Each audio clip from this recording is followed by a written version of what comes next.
چل و پێنج ساڵ لەمەوبەر لە ڕۆژێکی هاویندا لەم شوێنە لەدایک بووم. گوندێکی جوان دڵڕفێن و مێژووی. لەو کاتەوەی چاوم کردوێتەوە هەموو ڕۆژێک دیمەنیم کانی و چیا و سروشتە جوانم لەبەرچاو بوو. لەگەڵم سروشتەدا گەورە بووم و ژیاو. بۆ من بستیم گوندە و سروشت و مرۆڤەکانی پڕا و پڕن لە بیرەوەری شیرین کە هەرگیز لە یادم ناچن و دڵخۆشم دەکەن.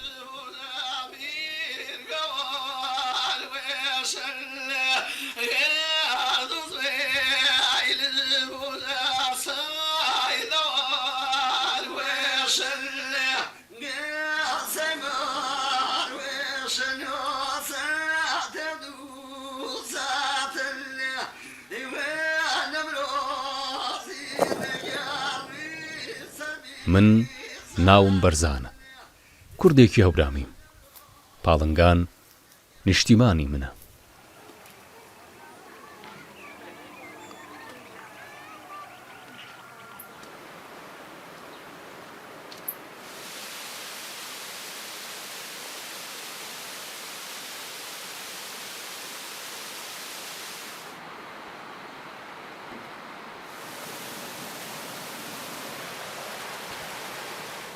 کە منداڵ بووم باوکم و زۆربەی گەورەکانی گوندەیان گوت لەبەرەوەی ئەم ناوچێ پڵنگی زۆر بووە ناویان ناو پڵنگان، واتە ژینگەی پڵنگەکان. هەندێکی دیکەش پێیان وابوو پاڵ بە مانای پاڵدانەوە و پشت پێوەنانە. مەبەست لە پاڵنگان ئەو خانوانەیە کە پشتیان بە پشتی یەکدیەوەیە و پاڵیان بەرچاوەداوە. پاڵنگان لە بینی دوو منتەقەی فەرهەنگی و یا تەمەدونی و شارستانیەتی کۆنا کە منتەقەی شانەدەر لە کوردستان و منتەقەی بیستون قەراری گرگا. ئەم دوو منتەقە خۆیان هەرکامیکیان دارای پێشینە و تاریخ و مێژووی قەدیمی و کۆنێکن کە سابقەی ژیانی تیا بووە و مردم لێنا نیشتەجێ بوون. چۆن ئەوەی کە ئێعتقاد هەست لە بین محققە و کەسانگەلێکە پێشینە و کۆنەبوون مەناتەق باستانی و زیست لە کۆرەی زەوینە باسیەکەن منتەقەی کوردستان جزو ئەوەڵین مەناتەقی قەدیمیکە کە دارای تەمەدون و ژیان بووە. لە باس ژیان و دەورەیەکە لێ مختلفی کە لە ئەم منتەقەی پاڵنگانە ئێمە توانین بەحسی لێ بکەین. خۆ لە دەورەی حکوومەت مادەکانە هەست، لە دەورەیە کە بێسەڵا هەخامنشیەکانە، دوای ئەوە سلوکی کە یونانین ئەڵبەتە بە ماوەی کەمێ لە منتەقە بوون دەسەڵاتداریان کردە و دوای ئەوە دەورەی ئەشکانیەکانە کە سەنەدیەتمان هەست لێنا و لە دەورەی بعد از ئەشکانی دەورەی ساسانیە و تا هاتنی ئیسلام بۆ ئێران. لە دوای ئەویشەوە لە سەردەمی سەفەویەکان بەملاوە تا دەورەی قاجار سلسلەهای مختلف لێنە بووگن و ئاخرین سلسلەیە کە لێنە حاکمیەتیان بووگە و نیشتەجێ بوون میرنشینەکانی ئەردەڵانی کوردستان بوون.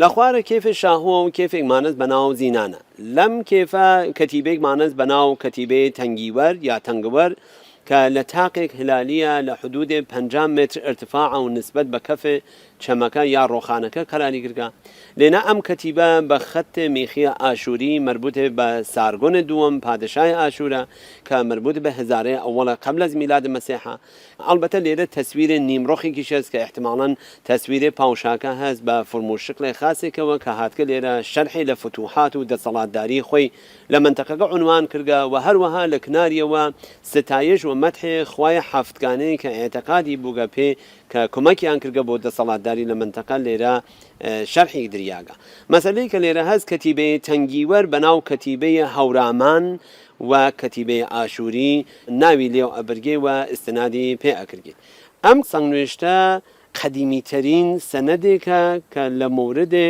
خدمەتێ منتەقەی پاڵنگانە و دۆزیاگەسەوە و لەسەری بەحس کریاکە گوندی من پاڵنگان لە پارێزگای کوردستان و لە مەودای 120 کیلۆمەتری شاری سنە و 50 کیلۆمەتری کامیاران هەڵکەوتووە و لە گوندەکانی ناوچەی ژاوەڕۆیە پاڵنگان لە دۆڵی تەنگیوەرە ڕووباری تەنگیوەر پاڵنگانی کردووە بە دوو بەشەوە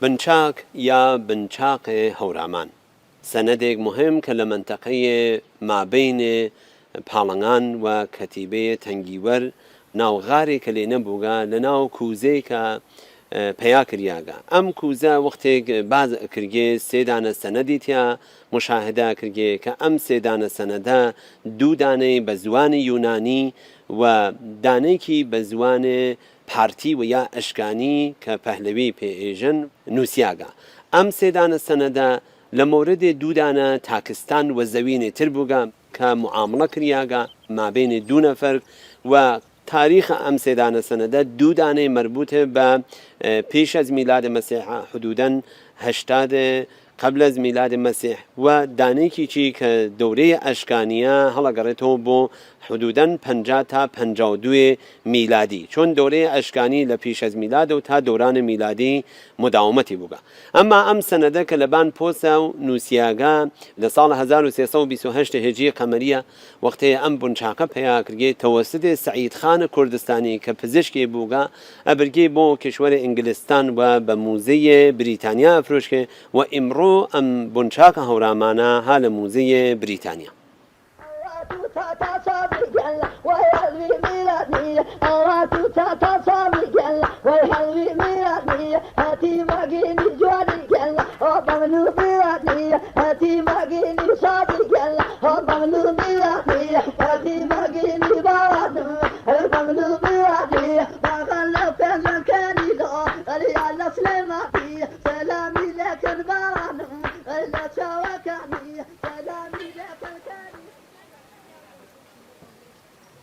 بەجۆرا دەتوانین بێژین کە پاڵنگان یەکێک لە سەرنجڕاکەشترین و جوانترین دیاتگەل دنیاست ئەم تایبەتمەندیە هین معماری خاسێکە کە هەستی سەبکە معماریە پاڵنگان بەناو سەبکە پلەکانی مەشهورە لەم سەبکە چۆن لە سەد شیبدارە ماڵەکان ئەحتاسەوێت هەر لە دامنێک کێفەکە و ماڵەکان لە پشتەر یەکەوە و لەبان یەک بە شکڵە پلەکانی تا سەر کێفەکە دروستەون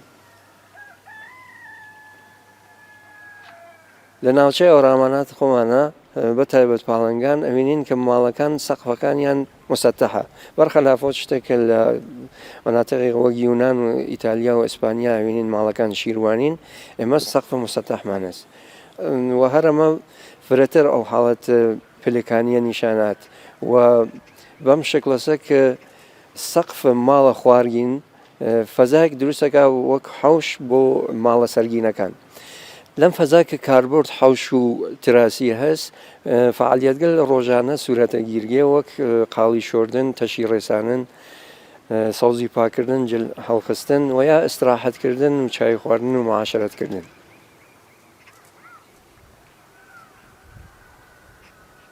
شتێک کە فرە سەرنجڕاکێش و جالبە ئەلگوی ڕەفتاریکە کە لە دیاتگەل ئەوڕامانەتە بە تایبەت پاڵنگان ناوینین و ئەو فەرهەنگە ئاشتیخوازی و ژیانە مسالمەتامیز تەک هاوساکانە هەست کە لە معماری معاسرە لە ماڵگەل مەسکونی چەند تەبەقە ئێمە بەناو فەرهەنگە ئاپارتمان نشینی لێناوین وەلێ لە پاڵنگانە سابقەی چەندین هەزار ساڵەی هەست.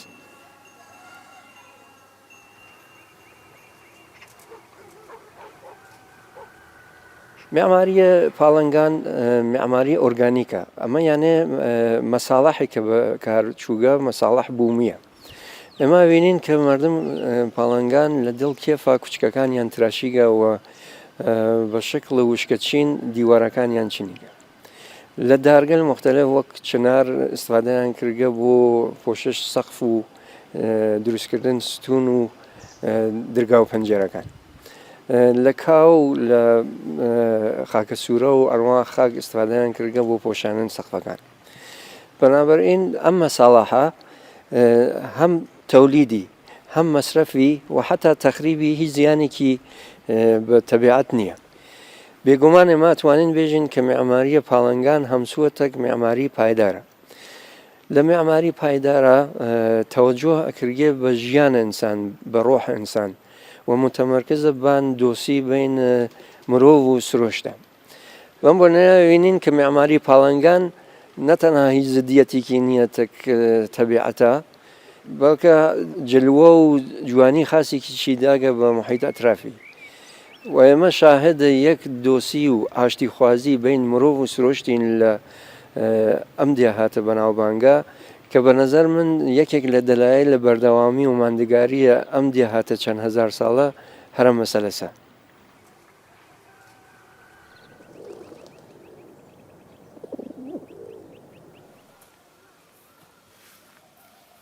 لە 225 بنەماڵی دانیشتووی پاڵنگان نزیکەی 820 کەس دەبین.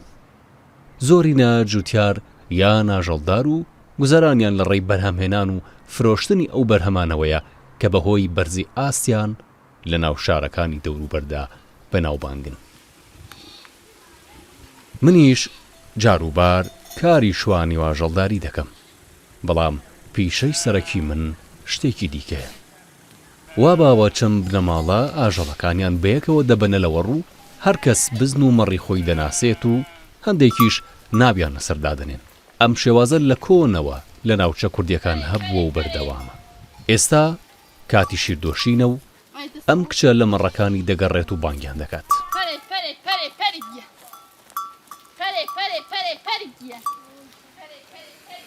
پەریگیان تۆ لەکوێی؟ پەریگیان لەکوێی؟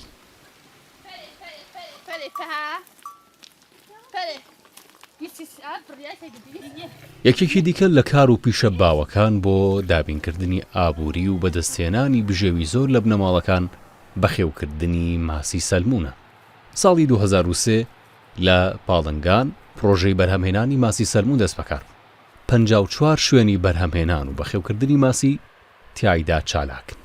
ئەمە یەک لە گەورەترین پرۆژەکانی بەرهەمهێنانی ماسیە لە ئێراندا کە لە ساڵێکدا نزیکەی 1200 تۆن ماسی بەرهەم دەهێنێ و بەشێکی زۆر لە پێداویستی ماسی ناوچە کوردنشینەکان و بەشەکانی دیکەی ئێران دابین دەکات.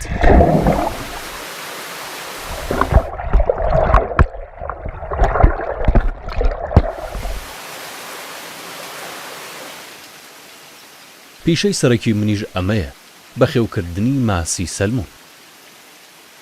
بەهۆی هەستیاربوون و چاودێری تایبەت کە ئەم جۆرە ماسیە پێویستێتی بەخێوکردنی کارێکی دژوارە و دەبێت بەردەوام چاومان لیان بێت و بە سەرنج و وردبینی وریاییەوە ئاگاداریان بین.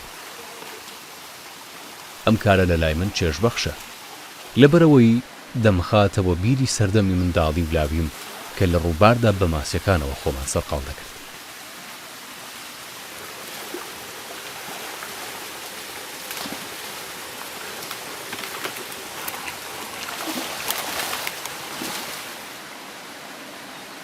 ئاوی زوڵاڵ و خاوێنی کانیەکان و ڕووباری تەنگیوەر، هەروەها هەوای پاکی کوێستان و سروشتی پارێزراوی ئەم ناوچەیە بوونەتە هۆی ئەوەی کە ماسی پاڵنگان تامێکی تایبەت و بەچێژی هەبێ و لە ئێراندا بەناوبانگێت.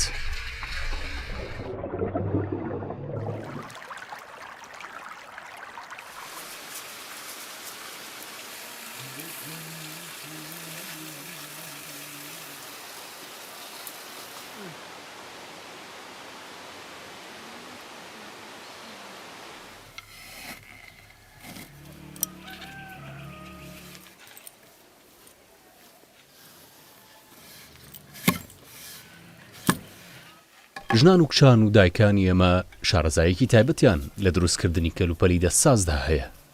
ژنە بە ساڵاتچۆکان وەک پووری من زۆربەیان لە کاتی بێکاریدا یان خەریکی تەشی ڕستنن یان بە دروستکردنی جاجم و مۆجەوە سەرگەرمن. ئەوانی دیکەش کە تەمەنیان کەمترە زۆربەیان بە بەرگدورین و دروستکردنی جلوبەری ژنانەوە خەریکن. ئەم بەرهەم و کەلوپە لە دەستسازانە هەم خۆمان بەکاریان دێنین هەم زیادەکەی دەفرۆشین و داهاتێکە بۆ ژنان و یارمەتی بار یاوری بنەماڵەکان دەدات.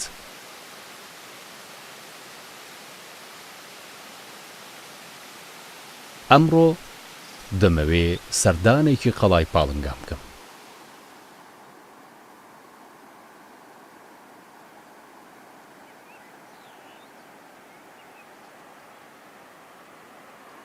قەڵای قەیمی پاڵەنان کە بڕێک لە باستانشناسەکان بەر ئەو باوەڕنەکە هەڵەگەڕێتەوە بۆ دەورەی قەبل ئیسلام و سریەتریان بەر ئەوە معتەقدن کە مربوطە بە دەورەی مادها و شایەتیش قەبلتر لەوە. ئەم قەڵا کە ها لە حدودی 1 کیلۆمتریە جنوب شەرقی پاڵەنان لەسەر بەرزایی کێفێکە دروست بووگە و اینکە بەخاترەوە کە مەسیرێ سەنگلاخی و سەعب العبوری بووگە و حاڵەتێ بەرزی بووگە زاڵ بووگە بە مل دەڕێی تەنگی وەرە حاکمگەل دەوران خۆی نەیانتانی کە بچن تەسخیریکەن و داگیریکەن.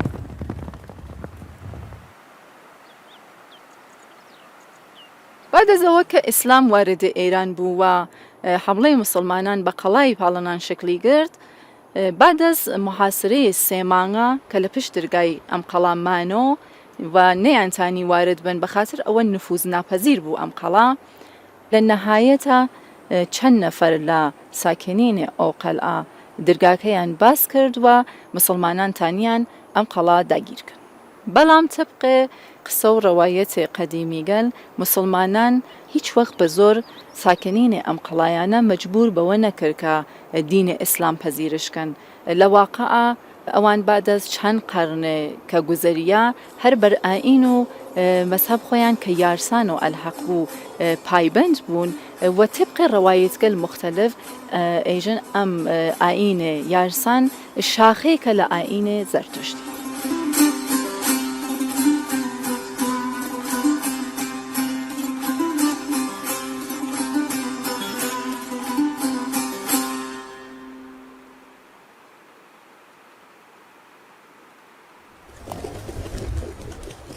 قەڵای پاڵەنان کە سەدان ساڵ جێگە و مەرکەزێت تایفەگەلێک کەلهۆر و گۆران و ئەمیرگەلێک گەورە بووگە بعدها بە تەسەڕفی خاندانی ئەردەڵان دەرتێت.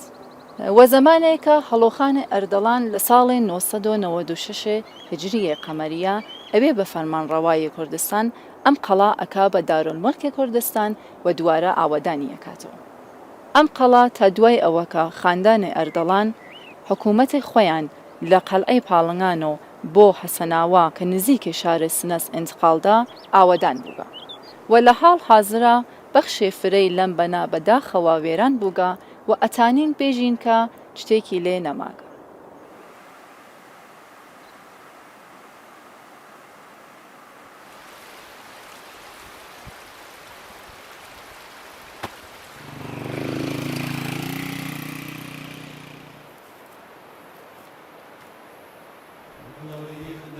ئێرە یەکێک لە گەڕەکە کۆنەکانی پاڵنگان بووە، گەڕەکی جوولەکەکان. گوایە ئەو جوولەکانی لە ڕابردوودا دانیشتووی پاڵنگان بوون، پاش دەسەڵاتدارەتی کۆڕۆژ پاشای هاخەمنشی بەرەو ئێران کۆچیان کردووە. زۆر لەوانە چەند ساڵ لێرە ماونەتەوە و ژیاون، بەڵام ئێستا هیچ ئاسەوارێکیان نەماوە جگە لە هەندێک بەردی هەڵچنرا و کە دیوار و سەقفی ماڵەکانیان بووە. ئێستا هیچیان لێ نەماوەتەوە.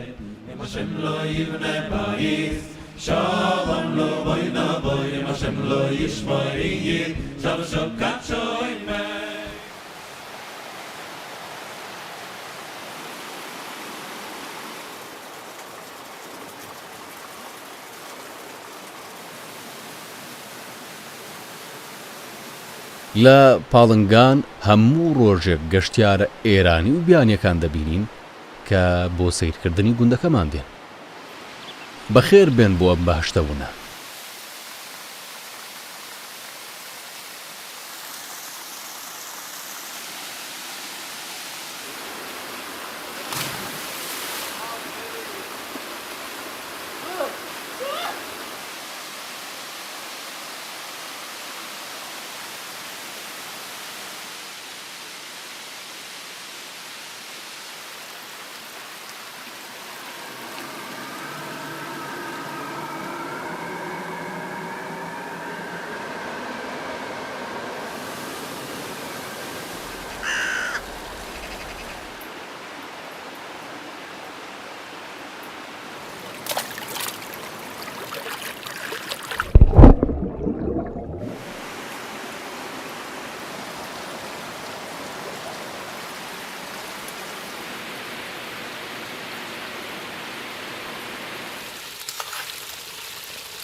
ئەوە پاییزیش هات و من پاییزێکی دیکەشم بینی. هەوا وردە وردە بەرەو ساردی دەڕوات. دەبێت خۆمان بۆ زستان و سەرما ئامادە بکەین. زستانێکی دیکە، بەهارێکی دیکە، هاوینێکی دیکە و ڕەنگە پاییزێکی دیکەش. وەک هەمیشە سروشت زیندووە و یانی لەبەردایە و ژیان بەردەوامە و درێژەی هەیە. من هەبم یان نەبم. ئەو شتەی هەمیشە بۆ دەمێنێت سروشت و چیاکان و کانیە جوانەکانی ئێرەیە. هیوادارم هەروە بە زیندوویی بمێننەوە.